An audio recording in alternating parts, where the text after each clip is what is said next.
It's a historic three-nation visit of Prime Minister Modi with 40 engagements lined up with 24 world leaders in just 6 days' time.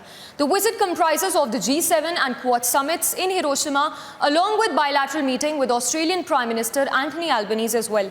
Now, while the attendees at the Quad summit include Prime Minister Modi, US President Joe Biden, Australian Prime Minister Anthony Albanese as well as Japanese Prime Minister Fumio Kishida, the agenda of the G7 summit includes nuclear disarmament, economic resilience, economic security, regional issues, climate change, energy security, among others.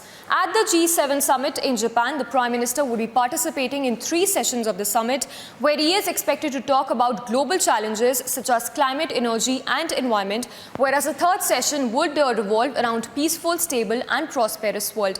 Talking about the 4 nation leaders, Prime Minister Modi, President Joe Biden, Anthony Albanese as well as Fumio Kishida would also hold Quad Summit in Hiroshima itself with focus on China's growing expansionism in Indo-Pacific region.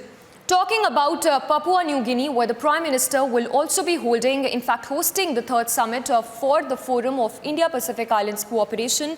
Remember, it will be the first visit by an Indian Prime Minister to Papua New Guinea country. Talking about Sydney, where Prime Minister will be holding bilateral meetings with Anthony Albanese as well. The Prime Minister will also interact with Australian CEOs and business leaders and also meet the Indian diaspora in Sydney at a special event that will be organised. In fact, to sum it all, the Prime Minister would be participating in 3 summits, which is the Quad, the FIPIC as well as the G7 summit.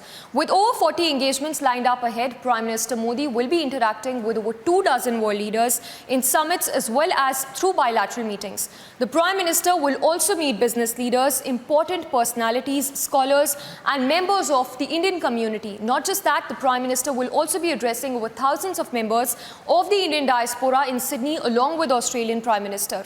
The visit, of course, has a lot of elements from culture to commerce and even diaspora to diplomacy, which will, of course, show India's diplomatic prowess at global stage as well. It will be the first visit by an Indian Prime Minister to Japanese city after the South Asian country conducted its nuclear tests in Pokhran in the northwestern state of Rajasthan in the year 1974 and 1998. The Prime Minister, of course, will also be the first Indian Prime Minister to visit Papua New Guinea country.